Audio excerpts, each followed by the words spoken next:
Hello, everybody. Welcome to another episode of Blue Blood on the Mainline. I'm your host, Curtis Sumter, and I'll be joined by Jason Fraser, the legend, also the original host of Blue Blood on the Mainline. What's up, brother? How you doing? I'm well, Kurt.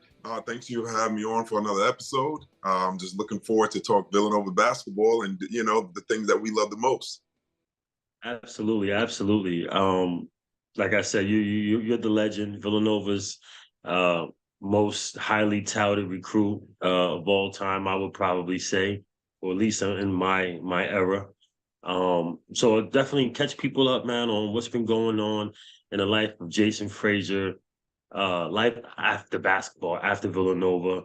Everyone's aware of how things, went down, during your tenure at Villanova. So we won't, dive too much into that. But people pretty much want to know, like, what happened, with you in your life, after basketball at Well, Villanova, which I know of. well, I had a brief playing career where I played in New Zealand, and then I was with the Harlem Globetrotters, but that was many years ago. And then I started a career in education, primarily starting at it was a youth build program that was in partnership with United Way of Long Island as a dean of students, and then I had went as a admission representative at a 2-year degree granting school before, and that's actually how I had led with my 1 year stint with Villanova behind the bench, that is, and moved on to the Austin Spurs in the G League, and then also with the Phoenix Suns. But in most recent years, I did coach multiple years at a high school at Skyline Prep in Phoenix, where I had a pair of back-to-back Coach of the Year awards and won a state title.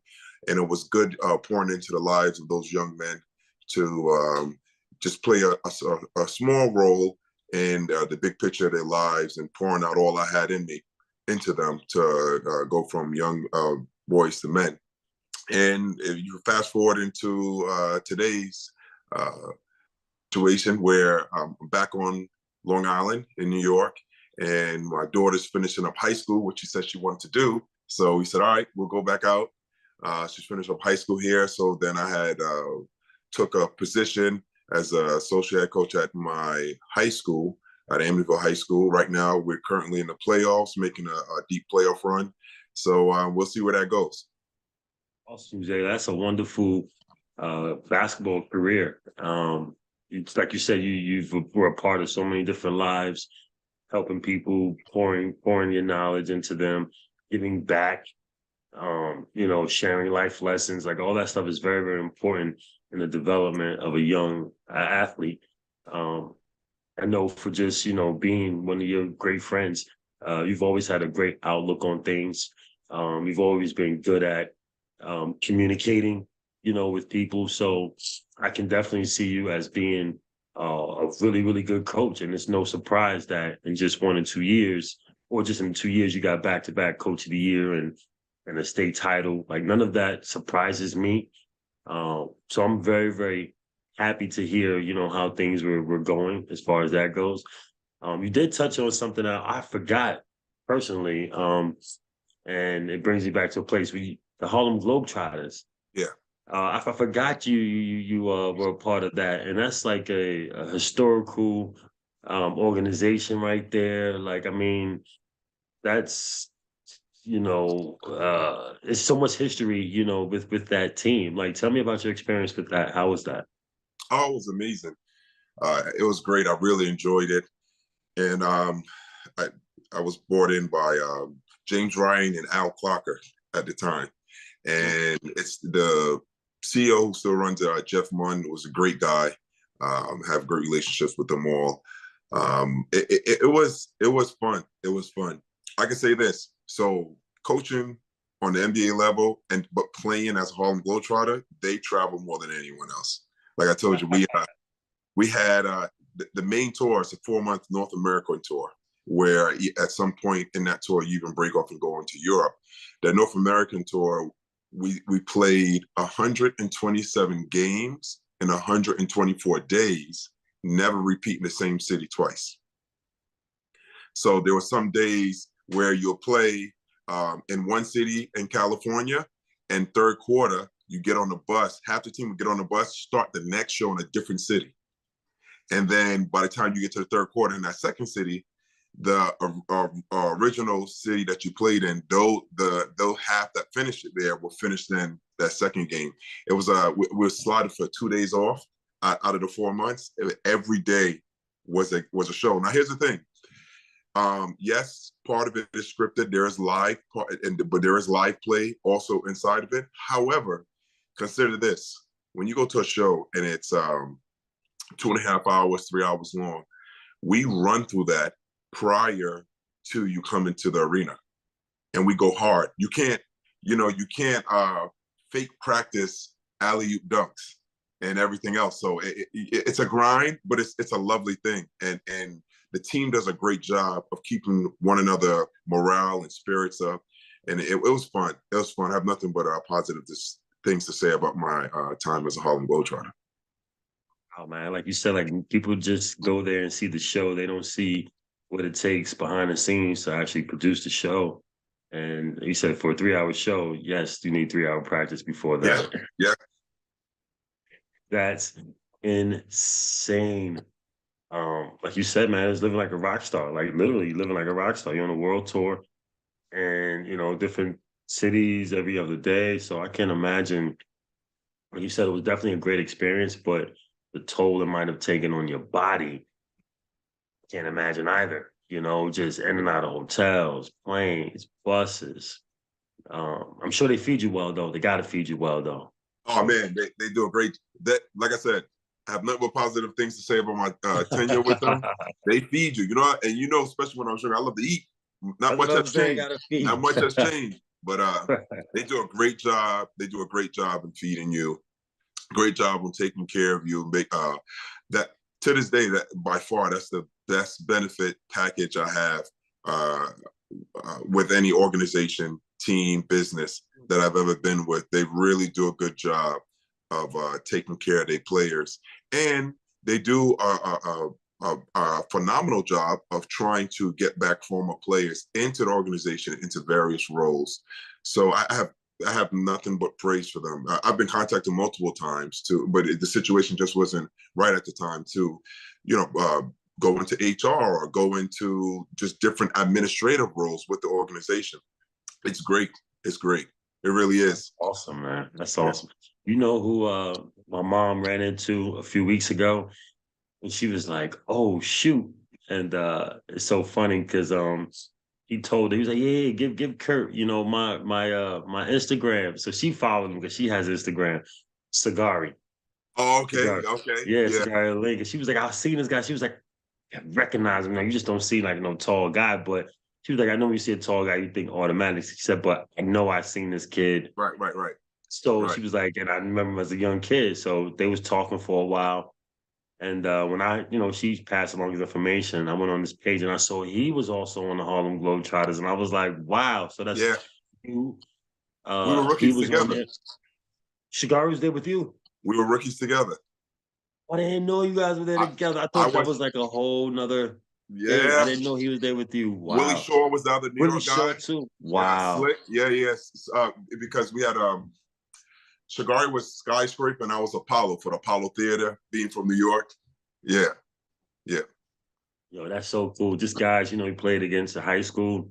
And then now you guys are pros on the same team, traveling the world, the country. Like, damn, Jay, that's an awesome, awesome experience, man. I'm so proud of you, man. I totally forgot about that when you was calling it off. I was like, oh yeah, definitely gotta share some of that. So after that, you said you wound up going to Villanova for a year, then Austin Toros, and getting your feet wet in the coaching industry, and then you land with the Phoenix Suns. How was that experience? Now joining an organization that was kind of revamping things. I think at the time, Hornacek was the coach. There, you guys just drafted Book, so things were just now kind of like starting. Like, how was that process for you?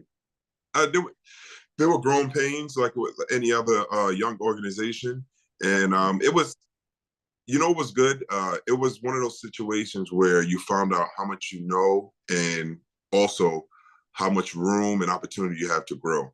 So one thing I can say, I remember it was the first practice, and we're there. It was after training camp, and we're in the practice, and Coach Hornacek have all of us in the room, and he looks at me. He goes, "All right, what do you have for our bigs? Like, here, get us going." And I remember thinking, I played it cool. I believe I had a poker face. I remember inside saying, "Oh, really? You didn't trust me this much in the bigs? Okay, let's go." And this was something that I then realized how much of Villanova's training was in me, followed by how much of the San Antonio Spurs training was in me, because they do things. The Spurs do things like no other. And what I mean by that, so for example, their draft workouts are ran by the G League staff. It's the GM in the corner, and it's the G League staff running everything. And they do a great job of cultivating talent, not just from the player side, but from the coaching side, because you're in the room. So a lot has changed since then with how organizations run a G League program. But from since then, you'll meet with the GM 4 or 5 times out of the season. There's other organizations the majority, you don't meet with the GM in 1-2 years of being there. They have a G League GM that they meet with, and that individual will meet with the head team's GM. But the Spurs were totally different. And then again, they're big on player evaluation and development. And going into with the Suns, and then having the bigs and having these players, it was great, because then I realized how much I had inside of me, because once I started speaking or writing things down, then it was rehashing everything that I was taught from there and at Nova. It's all the little details and intricacies.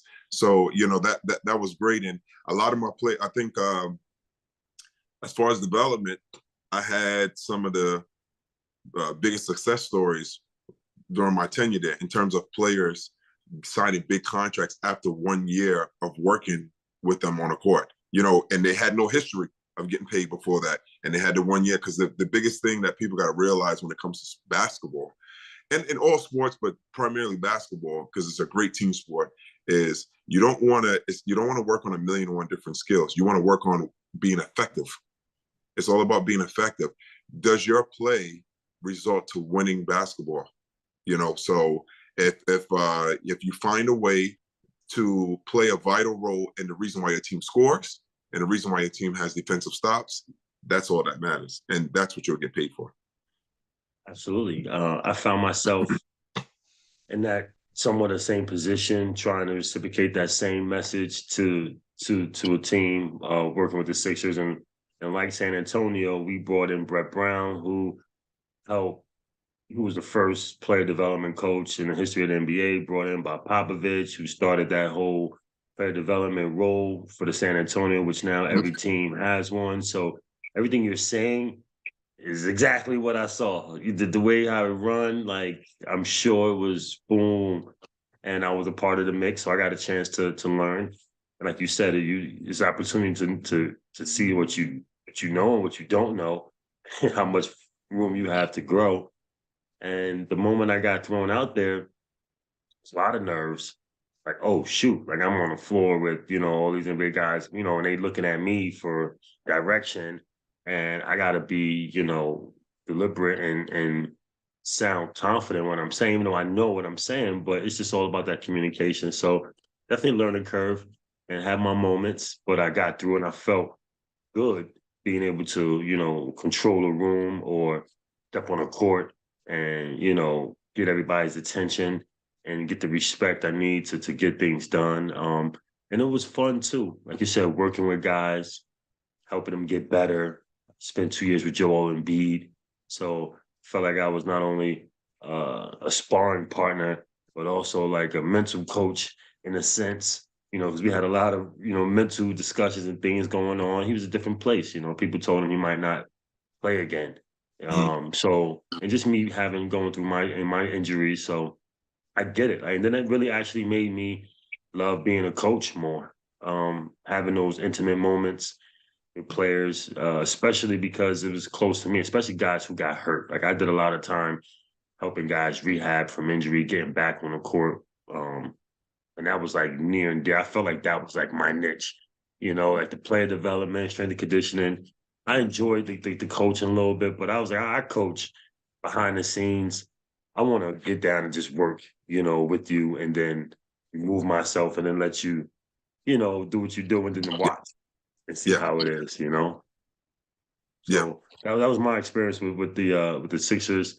Like I said, like it's pretty much the same format as you saw in San Antonio. yeah. And then I remember your stint there, and I remember you telling me, you was like, Jay, that kid Joel Embiid, you don't understand. He hasn't played. I remember because at the time, Andre Drummond was dominating the boards. He was a big presence. And you said, I remember that you said, oh man, he's like Andre Drummond with a handle, a shot, everything. He pushes the ball full court. I remember you was talking about that. And then you mentioned something that was funny when you talked about respect, gaining respect when you first get there, because that's a huge thing with your peers in terms of the coaching staff, but also within the players, like gaining respect. And I don't know if I ever told you my little story. Did I tell you about my story of first day of training camp? No, I got a first day of training camp story too, but you go first. Okay, so first day of training It's camp. probably similar. It's probably similar. First day of training camp. Now, mind you, I was 30, 31 at the time, so I was Starting old. out the same. I was old, but I could still hoop. And plus, back then, plus on top of that, um, with the Suns organization, they do a great job with correctives and all the other stuff that they were doing with the players. So I was just getting in the morning and take care of my body, because my thing is I wanted to be ready when I was working with the players on the court. Set aside for the few games that they gave us, because with the Suns, they did give the play development coaches, not all, I was like the top one. They would give us a certain amount of games for the year to scout, just like the assistant coaches. You just had, I think I only had 8 games, that 6 to 8 games of the first 2 years. But being on the court was my bread and butter, developing the players. So training camp comes around and everyone is getting warmed up, everyone's getting ready. And then I'm taking the bigs halfway down the court, on the other half, through these drills, getting them ready. So when Coach Hornacek steps on the court, we got a sweat on and we can go up and down, run, do whatever we have to do. So the players are out, and he had skilled players. You had Marquise Morris, you had PJ Tucker, who was tough. Then we had other Corey Jefferson, who was a little shooter. You have a different kind of mix. Tyson comes out. Now, mind you, we're in Northern Arizona University, right? We're in there up there, and the elevation is high. I'm talking about high. So the air's thin, not doing much, and I'm breathing heavy, just starting on the court. And Tyson comes out, mind you, it's all about respect. He comes out and he like, yo, Jay, what you okay? What are you breathing so heavy for? Everyone knew, and everyone starts laughing. You're like, younger. And I said, oh, you funny? I said, okay, here's what we're going to do. Stop the drill that we're doing. Everyone gets the ball on the block, and you got to try to score on me. And none of you going to score because you talk too much. And I said it to Tyson, right? So I said, you talk too much. I said, you talk too much. So they're like, oh yeah? And I gave them the ball on the block. You remember defense, my bread and butter. I stopped everyone. Yeah. And mind you, it was a lot of stops. I had to go, I took everyone two times. Right. 14, it was like 12 or 14 possessions. No one scored. Like it was one-on-one, get the ball on the block, miss shot, block, rebound. And then I was like, and then now I'm breathing heavy. And I was like, now I'm breathing heavy, out of breath. And I said, now we're going to get ready to work. And if anyone want to talk, I'll lock you up too. And they're like, oh yeah, whatever. How much were you going to say? I did lock you up, multiple times. So it was fun. But everything was all fun and games, because Tyson actually, out of all the players, he might have been the most friendly player, the one that I had the closest relationship with, because he was older too. And they got other guys who were younger, and it was great. It was great though. It was a fun experience. That's so funny because you bring back. I got so many stories like that. But we're gonna start with the first day of training camp. So I meet with Brett Brown. I want to say Monday morning, right? Uh-huh. Interview with him. Everything seems nice. He okay. You know, he's like, come back Tuesday, right? I'm interviewing Monday. I watched like some drills because I took the job like in September. So, you know, he kind of had his staff a little bit and he was just trying to get guys coming back to work Right. out before training camp start. So it was like not many guys in the gym, not really at all. Some the rookies, Nerlens, Michael, Carter Williams, you know, like real young guys, first year, Yeah, yeah, 2 years yeah. players. None of the vets were coming back yet. So I get down and watch the first 2 days. Then, you know, after I interviewed him Monday, come down Tuesday. Then he's like, you know what? I want you to come back. You know what? Your training camp is this weekend. He was like, boom, you're hired. I was like, cool. I was like, damn, just that fast. He said training Yeah, camp starts Saturday. I said, yeah, all yeah, right. yeah. We got coaches meetings and all that. I'm like, bet, boom. Now the backstory prior to that, I hadn't played basketball in about a year and a half.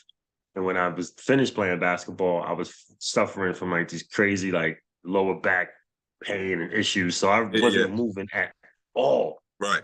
So he looked at me and probably thought, oh, he might still play a little bit, but it was Yeah, yeah. almost like 2 years I didn't touch the Yeah, ball, yeah, like yeah, yeah, yeah, touch the yeah. ball. We finished our coaching meeting. He's like, all right, Kurt, oh, then the trainer comes in and gives his spiel, you know, before we go out there, let everybody know health and ball. Oh yeah, we need another man because we got 3 teams. To make 3 teams in training camp, we need one more man because we got 14. Looked at me and the coaches meeting. It's like, maybe you should go out there and get some ice on and warm up or some heat and some. So I'm like, Yeah. what? No, like I got sneakers on, but I'm like not ready. So I'm like, I ain't got no gear. So I'm like, yo, Oh I'm like, God. huh? And we get out there. So now I'm like, oh, I haven't stretched in forever. I'm trying to Yeah, like yeah, yeah, yeah. stretch, go through the drills. I mean, go through the warm up stuff. Yeah, yeah, yeah, yeah. Oh, one of the first drills, Jay, for me to be on the red team, the third Yeah. team, was a goddamn hit drill, rebounding hit drill. Oh my God. Jay, I said, why y'all do this to me? Right, right, right, Like, right, right, I'm gonna get laid off on my first day. I'm gonna get laid off. There's no way I'm gonna make it through this hit drill right. and 7 footer, and people want to check. And then you already know they see me in front of them. Everybody's like, oh, this is my opportunity to get seen. Right. This dude is guarding me. Yeah. Jay, it was bad, Jay. It was bad. When I say bad, I mean me dying, Wait. gasping for air, Yeah. like all over. But I gained some respect because it was a couple little moments where some stuff came out of me, but I couldn't sustain it. Yeah. By the end of the training camp, I had some dudes respect. Because then I was like, yo, I got to get in here early. Like you said, I was there Yeah. 4 hours early. Yeah. And then Coach Brown was like, you know what? You know what? Don't even come to the meetings. Just go get ready for camp. He was Okay. like, you'll learn. He said, we'll teach you as we go. Jay, I was like literally the 15th man or whatever we're call through training camp for the whole like 2 weeks. Jay, Yeah. I was like, what the hell? But that's what got me some respect from the Yeah. players.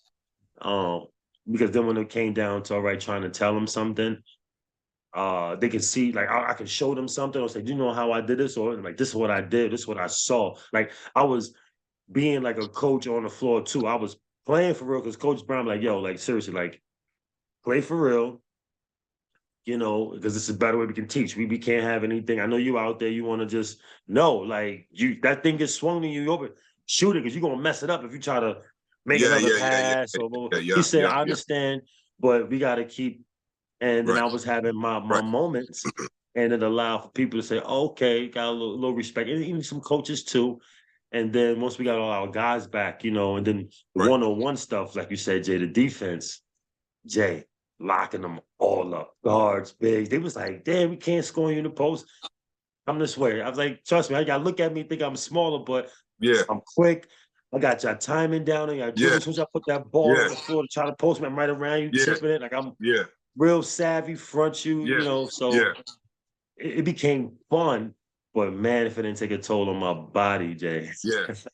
Well, I remember seeing I remember hearing about how after with some time how great of a shape you was in, the work you were doing, And I remember seeing you a couple of times. If it was in the video, and I remember looking at him and saying, "Man, he looked good. He looked good." Because as the years went on, I stopped going not so much up and down full court and started doing half court and training them and developing that way. And you had looked good. You look good. And Joel, I'm not gonna lie, Joel took me to a whole nother level during that time. Because we literally I was his sparring partner Right. every day. Yeah, that's a big boy. Like, Big boy and be getting hit by Joel every day. I hit him back, but I don't think it felt the same.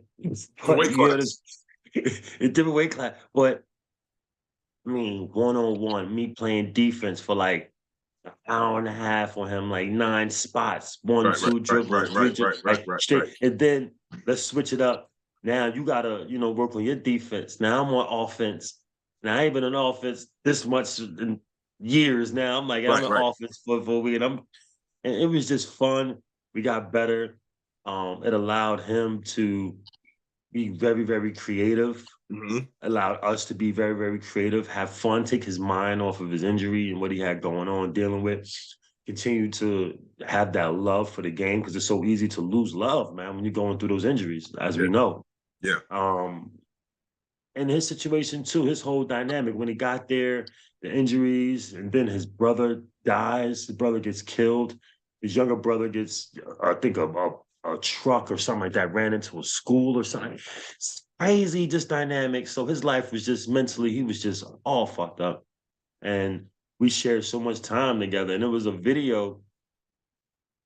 It was two moments where we worked out where I knew it was like people were like, wow, like it's for real here. We were in Cleveland. We worked out so hard. We both fell asleep like in the locker room, like on the floor type shit. Like it was kind of the Yeah, yeah, security yeah. came in, was like, what the hell? It was like Yeah, yeah, yeah, yeah. we What's going was on here? like they was like done. It was that one, it was another one. And it actually almost landed me a job, Frank. I mean, Jay, we were in Sacramento and Yeah. when Mike Malone was the head coach there and he watched me, Joel, go at it for about an hour and a half. And when it was done, he walked over to me and said, I want you on my staff. And they had Yeah, DeMarcus Cousins, they had Boogie yeah. Cousins. I was like, yo, me and Boogie gonna be fighting over here. Oh, no, I Big said, me and boy. Boogie gonna fight. I said, We'll get big boy. he said, but and he kept in contact with me, and even on to Denver when Coach P went there. He was like, I like what you bring to the table. Long story things didn't work out, but I really learned, like I said, like just my niche. And it was Right, definitely, working with players on that one-on-one capacity. It's right. not so much the X's and O's that brings it to me. It's that training. You know what I Yeah, mean? yeah, yeah. Yeah, man. Yeah. That's cool. Definitely good experiences. Definitely We is. definitely did, man. We definitely had some great times, man. So I'm so excited to hear that you're back on the island. Definitely closer to me here in New York and Mhm. Philly. So good to have you around. I get a chance to see you more. We haven't gotten a chance to see each other the last maybe like 7, 8 years Yeah, yeah, simply because yeah, of yeah, yeah. distance. So I'm glad you're back, man. How's mommy? How's she doing? She's doing well. She's doing well. You know, they I'm all glad to have you back. and Ryan and the rest of them, they all doing well. Yeah. They're all doing well. That's what's up, man. Well, when is the you say you guys are in the playoffs, so I mean you guys are it's one and done now after this, right? Like one game Yeah, it's elimination. been one and done. We won 2 games. Now we go to the county semis. We play Tuesday. Who you guys play? Mount Sinai. Okay, okay. They're They the shouldn't be that good. they're the 3 seed. What seed are you guys? We came out as the 7th seed. We Okay. had a rough. We went through like a 5-6 game losing streak at one point, and then we made changes, changed the level of aggression, the level of intensity in practice, and then we I think we're on a 6 or 7 great game winning streak right now. We just flipped it. That's where it starts, man. The practice got to be harder than Yeah. the game. Yep. Practice got to be so hard. You got to hate going to practice and love going to the game, because it's gonna be way easier. Like you said, creating Yeah. those habits, man. But it's good to see you and Jack back together, man, creating havoc on the island as you guys did for so many years back when you Yeah, was a hooper. So I went back to Lockland a couple weeks ago, uh, and saw a high school game, and felt different. You know what I mean? Like just to see old school, see yeah, little things on the wall, yeah, and like wow, like this is where I was at, and watching the game was a little bit different. It was a little hard on the eyes, but at the same yeah, time, I appreciated, where it come from. It was just felt a lot of pride, yes, So it was good to I guess to be coaching at your high school. It's the same way. You feel yeah, a lot of pride because I don't know the history of Amityville, but I know Amityville because of you. yeah, That's yeah. all I It's gotta say. Like, and in the movie, other than that, Jason Fraser to me is Amityville. So yeah. And we had a long history, well before me, like dating back even before Shelton Jones. But Shelton was a big splash because he was a McDonald's All American, went to St. John's, then played in the league. I know he had a stint with the Sixers, and then after him, the next megastar that came was and he grew a lot post graduation was Mike James, and he had won a championship with Detroit. Mike James, Yeah, that's right. yeah, Mike James had a old school game, like yeah, yeah. He got out the effective mud, game, man. but good. He worked hard. He worked hard. But Old school game, but good. you know what? Talking about alma maters, talking about going into this playoff stretch. Our young boys at Nova, I think they have 5 games left. Here's the amazing part. A lot of people don't realize that the team coach Neptune, Kyle's doing a great job this year. And here's why I say that. When you have so much change, you start without your freshman stud and you start without your what was the Center consensus aggressive. grade, which is your best player, right? You have huge chunks of your foundation that's out. And if you look at the Big East, the first four spots are locked. And just to give you an idea how competitive it is, we're at the 7th spot. UConn is at the 6th spot, right? Of the Big East in rankings, and they're the 20th seed in the country. They're not top 25, top 20 is in the 6th spot. So UConn is essentially in the bottom half of the Big East because it's 11 teams. So they're technically in the bottom half in their top 20. That's competitive right there. And we're 1 game out from them.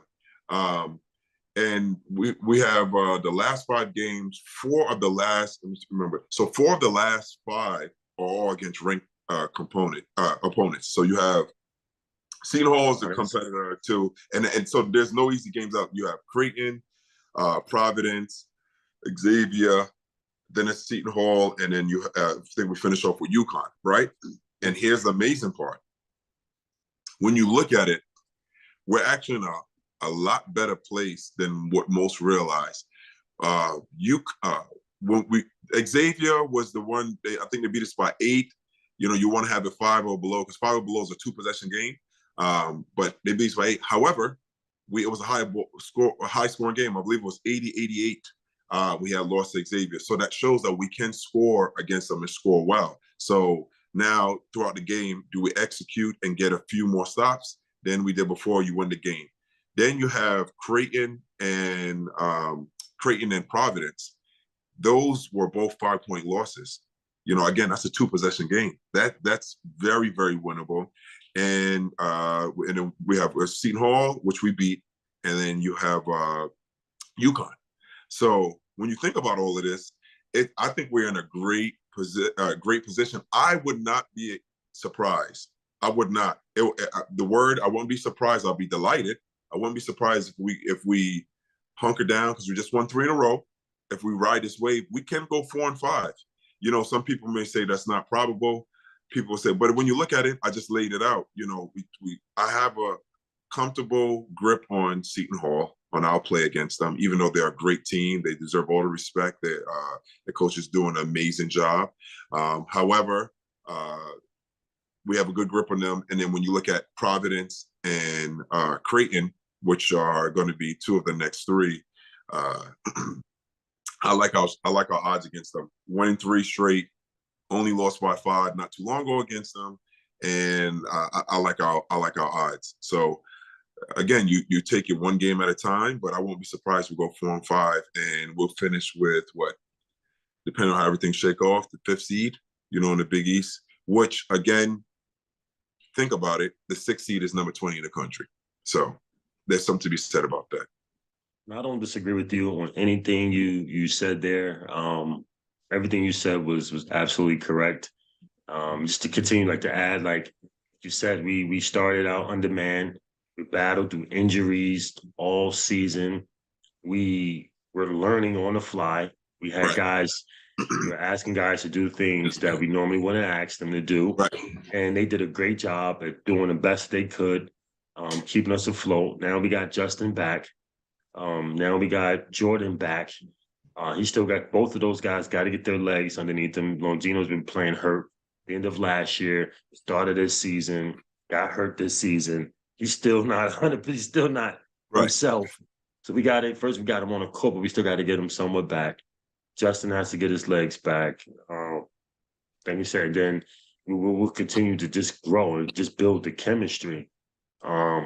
I think that's the biggest thing, the guys all playing together, building that chemistry, guys knowing when they're coming in, when they're going out, developing that. The love for each other, obviously, there. Guys are trying to do the right things, but if you're not playing all the time together consistently, it translates, in those crucial possessions and moments of the game, but people might not just be on the same page. So where we are now, we got everybody back, essentially. Now it's just getting those games consistently on our belt. We just rattled off 3. I'm with you. I think we can, going into the Big East tournament, we got 5 left. I think we can at least get 3 out of the 5. Yeah. In that space. Because we got some road games too. You know what I mean? I mean, we got UConn at home, which is winnable. Yeah, maybe we can take them down at home. We got Seton Hall at home, but Providence is going to be on the road. Xavier is going to be on the road. Yeah. Like those are 2 hostile environments. And then who's the other one against? I think that might be a home game. No, so you mentioned the 4. I think you didn't mean Creighton is the other team that we're going to play. Creighton, right? Creighton might be home. So I think Creighton might be home. So we can we might get 4 out of the 5, hopefully. I expect 3, but I won't be shocked. We get 4 out of 5. We're rolling, man. We're rolling in the games that we lost. They're real close. You go back and you look at film, you make certain adjustments. I think the key is, can you game plan? Do you have the right game plan to start the game? Because what I find out a lot with college, teams don't make adjustments till halftime. It's not in-game adjustment is a skill that comes from your coaching staff and the head coach's ability to trust his or her coaching staff to listen to what they're saying on the fly based on their previous discussion and game prep. But so my point in saying that is, if we can come in with the proper game plan, as we've been doing the last 3 games, to start the game against those teams and gain a sizable lead and advantage going into the second half, that puts us in a very advantageous position. So I'm excited about that. No, you're right, because our style of play is great with the lead. You give us a lead, it's hard. I mean, we're going to take care of the ball. We're going to take good shots. With this team, it's not good playing from behind because we don't have them flamethrowers like we had the last couple of years. Yeah. You can be down 10 before you know it. We up 15. You're like, damn, McCall, like whoever, Jalen, like just charge. Threes flying. Now we got to get to the cup.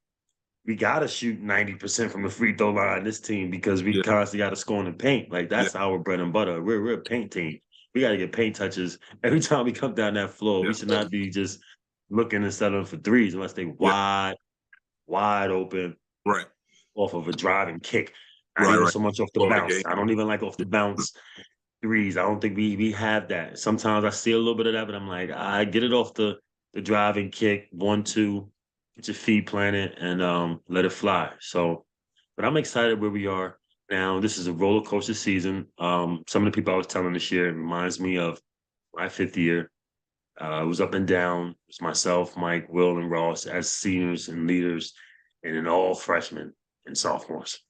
Right, There right, were right. like 11 freshmen and sophomores, 4 seniors. It was like the team was like, wait, what? You know what I mean? We had a been down year, win games we were supposed to, probably lose and lose games we should have won. Like we should have been ranked like 3 times that year. We weren't ranked not once. We still wound up getting, I think, like 21 wins that year, which was a hard 20. After coming up the year before and what we were doing the 2 previous years, 24 wins, damn near 25, 87 wins. So that 20 was rough because of the dynamic of the team and injuries and stuff like that. So see a lot of that '07 team in this team, and I think they will be playing their best basketball by the end of the season. I think going into the Big East tournament, they're going to be probably the most scariest team in the Yep. Big East tournament, because they've already had all their growing pains. And I think, most of the teams are probably going to now start to have some adversity that's had success. So we're going to be fine. And Villanova's not a team you want to play in a 1-game elimination game. I feel like there's something about us, when it comes to that. Nah, you don't want to see us in a 1-game elimination game. I think we have the pedigree and the heart of a champion, man, to get it done. Yeah, yeah, yeah. I agree with you. Wholeheartedly agree.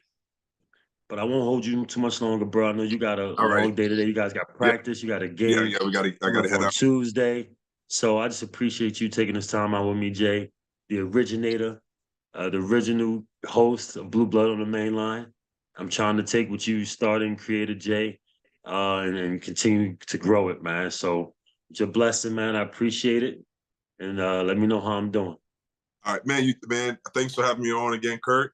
You have taken what was started and brought it to a whole nother level, and I'm enjoying it. I'm enjoying it, and I appreciate the moments that we can share together on the show as well, each and every time. So keep doing a great job.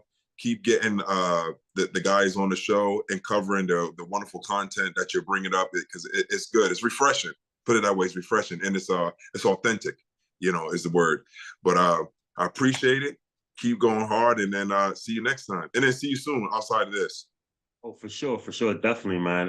Good luck on Tuesday. Hope you guys win. Thanks. And I gotta come check you guys out, man, for sure. And go Okay. get another state title, man. If you guys do get this one, how many is that gonna be for you? Like 4, 5, something like that? So for the school, it would be 5. For me, it would be 3 as a player, 1 as a coach at the school. Yeah. There you go, Jay. You see, you just making history wherever you go, man. Touching lives. Appreciate it. Sure. All right, Kurt. Love you, man. Tell the family what's up. Love you, man. We'll Go do. Cats. Take care. Let's do the same. Tell mom and pop said hi. We'll do. Later, Jay. Later.